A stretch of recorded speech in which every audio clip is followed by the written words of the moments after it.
Movie की शुरुआत में हमें एक प्रिजन दिखाई जाती है जहां पर न्यू कैदियों को लाया जा रहा था और इन्हीं कैदियों के बीच मूवी का हीरो जैक स्टोन भी मौजूद था जो पहले पुलिस ऑफिसर हुआ करता था मगर उसे लूटपाट और मारकाट के इल्जाम में अंदर करवा दिया गया है। जिसके बाद हमें जैक का एक हफ्ते पुराना फ्लैशबैक दिखाया जाता है जहां वो अपने पार्टनर्स के साथ एक बैंक चला जाता है। ऑब्वियसली वो लोग इस बैंक को लूटना चाहते थे मगर इनका रॉबरी प्लान शुरू हो पाता उससे पहले ही गार्ड्स गोलियां बरसाने लगती हैं जो कि अपने आप में काफी ज्यादा अजीब था क्योंकि गोलीबारी में ये लोग कस्टमर्स पर ध्यान नहीं दे रहे थे, जैसे इन्हें कस्टमर्स के जीने और मरने से जरा भी फर्क न पड़ता हो। और फिर ऐसे ही जैक और बैड गाइज के बीच गनफाइट चालू हो जाती है जहां जैक अपनी स्किल्स का यूज करके इन बैड गाइज को ऊपर पहुंचाने लगता है और फिर जल्द ही जैक के बाकी पार्टनर्स भी अंदर आ जाते हैं जो जैक की मदद करते हुए इन गार्ड्स को खत्म कर देते हैं। और फिर जल्द ही बैंक मैनेजर को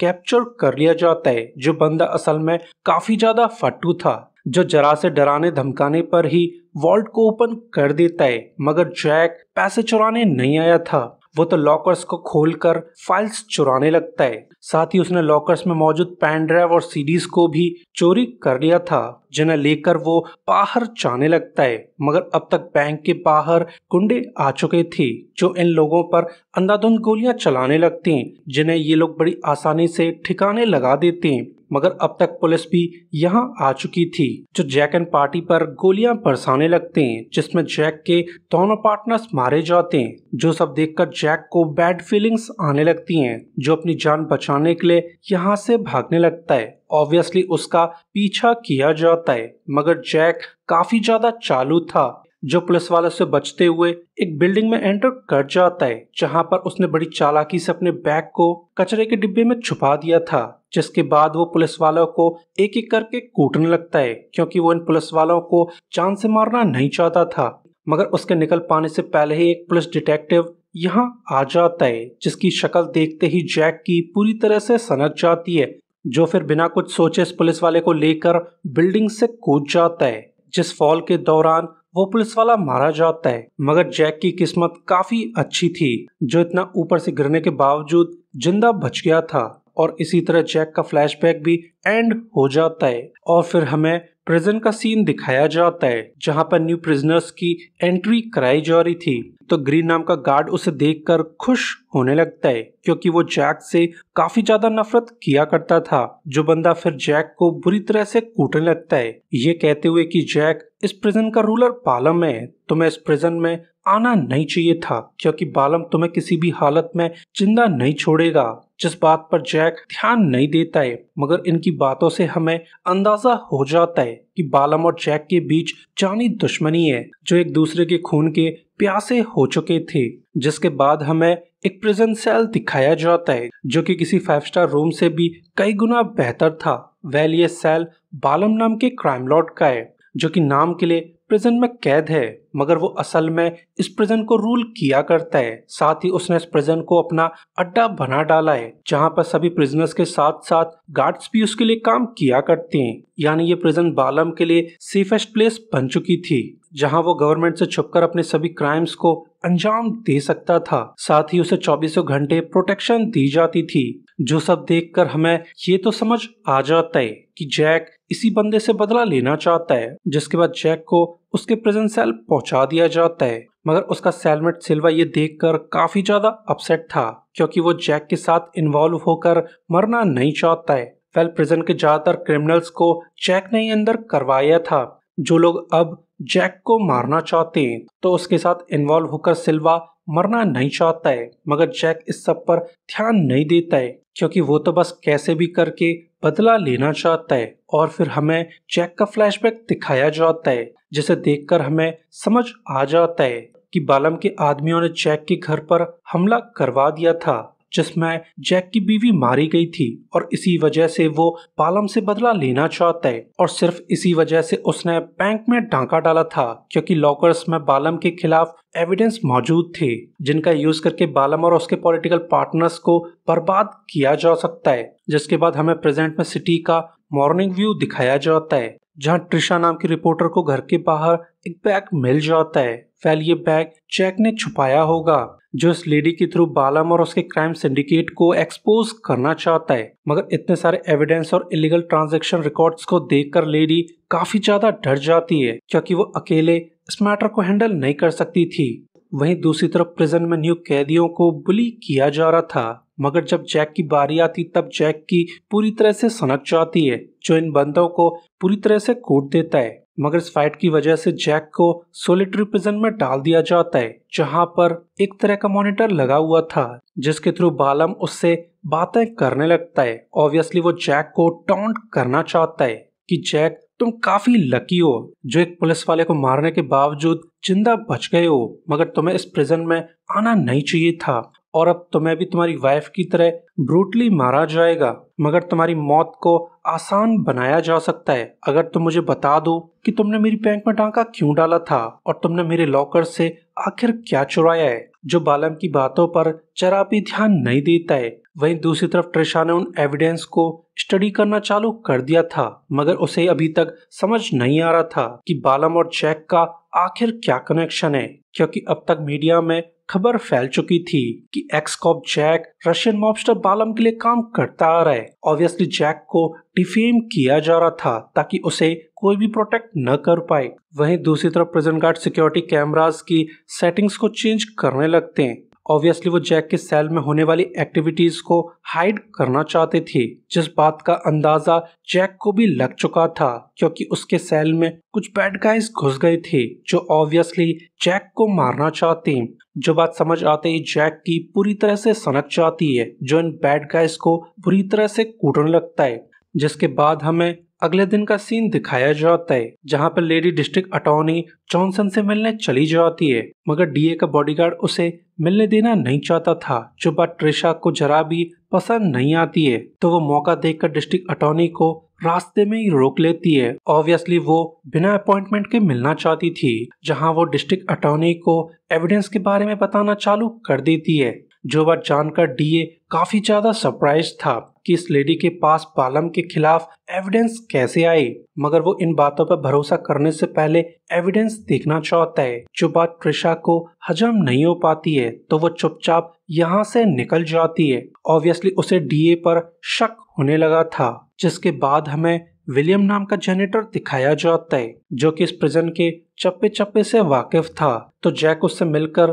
सवाल जवाब करने लगता है। ऑब्वियसली वो बालम के सेल के बारे में पता करना चाहता था, मगर विलियम उसे फोन कर देता है कि तुम कभी भी बालम के सेल तक पहुंच नहीं पाओगे क्योंकि उस एरिया को 24 आवर्स प्रोटेक्ट किया जाता है जहां पर गार्ड्स भी कदम नहीं रख सकते। यानी अगर तुम्हें बालम पर हमला करना है तो उसे प्रिजन सेल से बाहर लाना होगा। जो बात सुनकर जैक काफी ज्यादा सरप्राइज था कि विलियम को उसकी दुश्मनी के बारे में आखिर कैसे पता चला, जिस बात का विलियम उसे जवाब नहीं देता है। जिसके बाद हमें बालम का प्रिजन सेल दिखाया जाता है जहां पर कुछ कैदियों को टॉर्चर किया जा रहा था।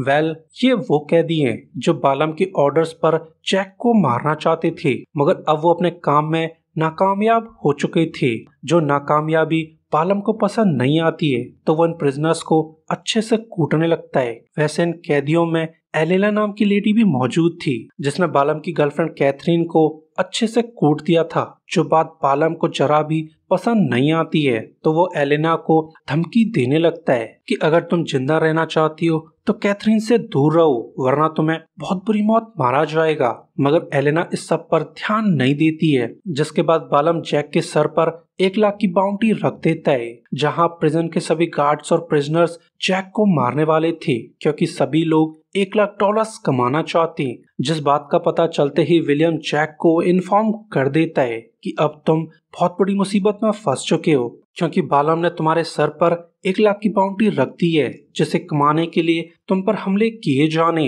मगर ये लोग कुछ कर पाते उससे पहले ही यहाँ पर 2 गार्ड्स आ जाते हैं जिन्होंने प्रिजनर्स को जैक पर हमला करने की आजादी दे दी थी। ऑब्वियसली वो पैसों की खातिर जैक को मरवाना चाहते हैं, मगर जैक काफी ज्यादा पावरफुल था जो एक डंडे की मदद से इन कैदियों को बुरी तरह से कूटने लगता है। साथ ही इस फाइट में विलियम भी उसकी हेल्प करने लगता है, जो दोनों मिलकर इन गुंडों को ठिकाने लगा देती हैं। जिसके बाद जैक विलियम को थैंक्स बोलने लगता है। साथ ही उसे विलियम की आइडेंटिटी पर शक होने लगता है, क्योंकि विलियम कुछ ज्यादा ही पावरफुल था, जो कि नॉर्मल जेनेटर तो नहीं हो सकता है। जिसके बाद हमें सिटी का व्यू दिखाया जाता है, जहां पर डिस्ट्रिक्ट अटॉर्नी बालम को इन्फॉर्म कर देता है कि त्रिशा नाम की रिपोर्टर के पास जैक की प्रोवाइडेड इंटेल मौजूद है, जिन एविडेंस का यूज करके हमें बर्बाद किया जा सकता है। ऑब्वियसली डिस्ट्रिक्ट अटॉर्नी भी बालम के लिए काम करता आ रहा है। साथ ही अब बालम को ट्रिशा के बारे में पता चल चुका था, जो ट्रिशा को मरवाने के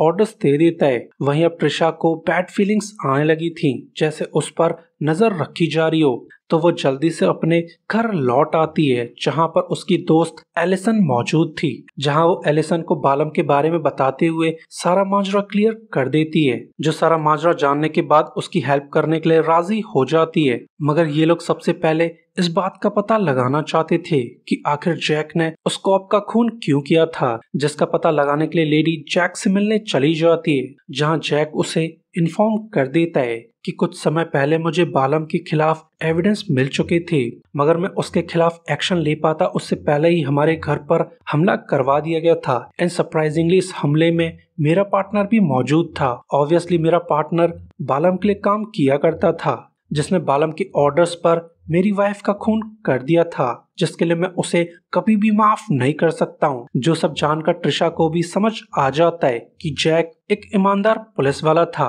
तो वो जैक की हेल्प करने के लिए रेडी हो जाती है। वहीं दूसरी तरफ हमें प्रिजन का फीमेल एरिया दिखाया जाता है, जहाँ एलेना नाम की प्रिजनर काफी ज्यादा अपसेट थी, क्योंकि बालम के ऑर्डर्स पर उसे कैथरीन से माफी मांगनी होगी, मगर वो किसी भी हालत में कैथरीन से माफी मांगना नहीं चाहती थी। और इसी समय उसे विलियम नजर आ जाता है, जो लेडी को सीक्रेट इशारे करने लगता है, जिन्हें देखकर लेडी कैथरीन पर हमला कर देती है, जहां पर इन लोगों के बीच तगड़ी फाइट चालू हो जाती है। मगर कैथरीन की गुंडियां उसे अच्छे से कूट देती हैं, जिससे एलेना बेहोश होने का नाटक करने लगती है और फिर एलेना को मेडिकल एरिया ले जाया जाता है। मगर ये सब एलेना का प्लान था, जो डॉक्टर के जाते ही खुद को आजाद करा लेती है। ऑब्वियसली वो और विलियम पहले से मिले हुए थे। साथ ही उसे वार्ड के अंदर ही विलियम की सफाई वाली बाल्टी मिल जाती है, जिसमें एक तरह की चाबी मौजूद थी। वेल इस चाबी के थ्रू वेंट डोर्स को ओपन किया जा सकता है, जिन्हें ओपन करके एलेना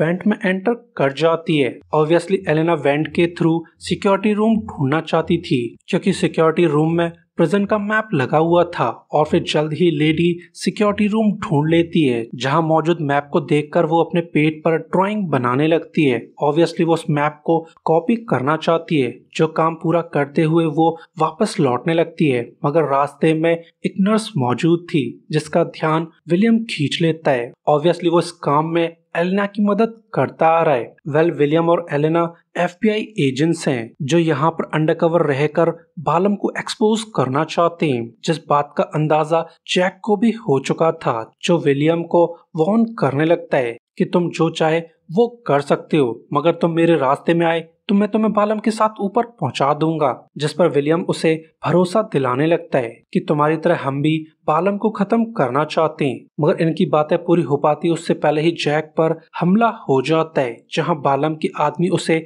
ब्रूटली मारना चाहते हैं, मगर जैक इनका जमकर सामना करने लगता है। साथ ही विलियम भी काफी ज्यादा पावरफुल था, जो बैड गाइज को ऊपर से फेंकने लगता है, जिससे जल्द ही ये फाइट ठंडी हो जाती है। मगर अब विलियम पर गार्ड्स की नजर पड़ चुकी थी, जो फिर उसे वार्डन के ऑफिस पहुंचा देते हैं, जहां पर वार्डन विलियम को अच्छे से ठगना चाहता है, क्योंकि उसे भी एहसास हो चुका था कि विलियम प्रोबेबली कोई एजेंट है, जो फिर विलियम को थ्रेटन करने लगता है कि अगर तुमने मुझे पैसे नहीं दिए तो तुम्हारी आइडेंटिटी को एक्सपोज कर दिया जाएगा। जो बात जानकर विलियम काफी ज्यादा अपसेट था, जो इस बंदे को पैसे देने के लिए राजी हो जाता है। और फिर ऐसे ही कुछ दिन बीत जाते हैं, जहां एक दिन बालम को उसका गार्ड इन्फॉर्म कर देता है कि आपकी बेटी आपसे मिलना चाहती है। जो बात जानकर बालम अलर्ट हो जाता है और फिर उसे विजिटर्स एरिया ले जाया जाता है, मगर बाहर जाते वक्त उसे विलियम ने देख लिया था, जो फिर जल्दी से एलेना को इन्फॉर्म कर देता है क्योंकि वो इतना अच्छा मौका हाथ से जाने देना नहीं चाहता था, जिसके तहत एलेना एक तरह की दवाई खाने लगती है जिससे उसे खून की उल्टियां होने लगती है। तो गार्ड्स उसे मेडिकल एरिया ले जाने लगते हैं, मगर ये सब विलियम और एलेना का बिछाया हुआ ट्रैप था जो बड़ी आसानी से इन गार्ड्स को कूट काट कर ठिकाने लगा देते हैं। मगर अभी भी लेडी को जैक पर भरोसा नहीं हुआ था, तो विलियम उसे भरोसा दिलाने लगता है कि जैक तो बस बालम को मारना चाहता है, जिसके मरने से हमारा काम और भी ज्यादा आसान हो जाएगा। जिनकी बातों को सुनकर हमें समझ आ जाता है कि ये लोग भी जैक को यूज करना चाहते हैं। जिसके बाद लेडी वेंट के थ्रू सिक्योरिटी रूम चली जाती है। ऑब्वियसली वो सिक्योरिटी रूम के थ्रू प्रिजन पर नजर रखना चाहती है। और रही बात विलियम की, वो गार्ड्स की ड्रेस पहनकर कंट्रोल रूम चला जाता है। वहीं दूसरी तरफ हमें बालम की बेटी ओलेसा दिखाई जाती है जो अपने पिता पर पूरी तरह से भड़की हुई थी क्योंकि उसे अपने पिता की सच्चाई पता चल चुकी थी। जो सब कुछ सच पता चलने के बाद बालम से अपना रिश्ता खत्म कर देती है, मगर ये सब जानकर बालम की पूरी तरह से सनक जाती है क्योंकि अब उसकी बेटी की आइडेंटिटी रिवील हो चुकी थी, जिसका फायदा बालम के दुश्मन उठाना चाहते हैं। ऑब्वियसली उसे अंदाजा हो चुका था कि उसकी बेटी की आइडेंटिटी को रिवील करने वाला आदमी और कोई नहीं, जैक स्टोन था। ऑब्वियसली जैक ने जानबूझकर ओलेसा की आइडेंटिटी को एक्सपोज कर दिया था। जो बात जानकर बालम जैक की तरफ जाने लगता है, मगर उसे लौटते हुए एलेना ने देख लिया था, जो बात वो विलियम को इन्फॉर्म कर देती है, जो कुछ सोचकर जैक को आजाद कर देता है। मगर वो बाहर निकल पाता उससे पहले ही एक गार्ड यहाँ आ चुका था, जिसे पीट पाट कर वो गार्ड की ड्रेस पहन लेता है ताकि वो आसानी से बालम तक पहुंच सके। जिसके बाद एलेना जैक को रास्ता बताने लगती है, साथ ही विलियम उसके लिए डोर्स को ओपन करने लगता है। ऑब्वियसली वो जल्दी से जल्दी जैक को बालम तक पहुंचाना चाहते, मगर अब तक सिक्योरिटी गार्ड्स को इस बारे में अंदाजा लग चुका था, यानी अब इनका प्लान फेल होने वाला था। तो विलियम कुछ सोचकर प्रिजन के सभी डोर्स को ओपन कर देता है, जिससे प्रिजन के सभी कैदी आजाद हो जाते हैं, जो बाहर आते ही दंगा फसाद करने लगते हैं। ऑब्वियसली इस राइट को रोकने की कोशिश की जाती है, मगर अब प्रिजनर्स पूरी तरह से भड़के हुए थे, जो इन गार्ड्स को पीट पाट कर बाहर जाने लगते हैं। साथ ही जैक भी काफी प्रिजनर्स को पीट पाट कर आगे बढ़ने लगता है, मगर अब तक जैक बैडली इंजर्ड हो चुका था। मगर जल्दी उसे बालम नजर आ जाता है, जहां फिर वो अपनी इंजरीज को नजरअंदाज करके बालम से भिड़ जाता है, जहां फिर बालम उसे बुरी तरह से कूटने लगता है, ये कहते हुए कि तुम्हारी वाइफ का मरना प्योरली एक एक्सीडेंट था, मगर तुम्हें मेरी बेटी को एक्सपोज नहीं करना चाहिए था, जिससे अब उसकी जान खतरे में पड़ चुकी है। मगर जैक उसकी बातों पर ध्यान नहीं देता है, जो बस अब कैसे भी करके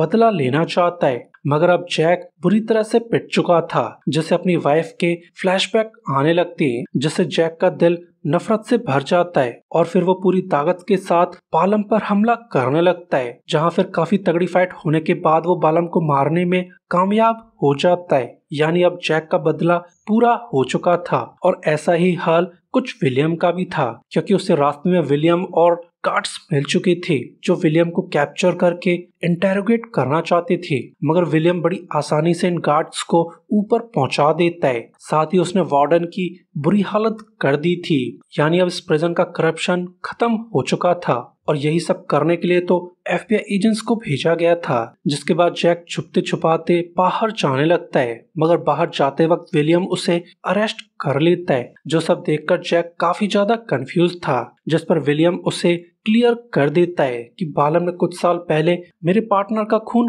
कर दिया था, जिसके लिए उसे सजा तो मिलनी थी। वहीं दूसरी तरफ ट्रिशा ने सभी एविडेंस को इकट्ठा कर लिया था, जो बस अब इन एविडेंस को पब्लिश करना चाहती है। मगर उसके ऐसा कर पाने से पहले ही एलिसन उसे धोखा दे देती है, जो ऑब्वियसली ट्रिशा को मारकर इन एविडेंस को हासिल करना चाहती है। मगर उसके ऐसा कर पाने से पहले ही DA का बॉडीगार्ड यहाँ आ जाता है, जो एलिसन को मारकर ट्रिशा की जान बचा लेता है। वेल ये बंदा एक FBI एजेंट है, जिसे डिस्ट्रिक्ट अटॉर्नी के बारे में पता चल चुका था, और सिर्फ इसी वजह से वो ट्रिशा को डिस्ट्रिक्ट अटॉर्नी से मिलने देना नहीं चाहता था। जिसके बाद ट्रिशा FBI को सारे एविडेंस हैंडओवर कर देती है।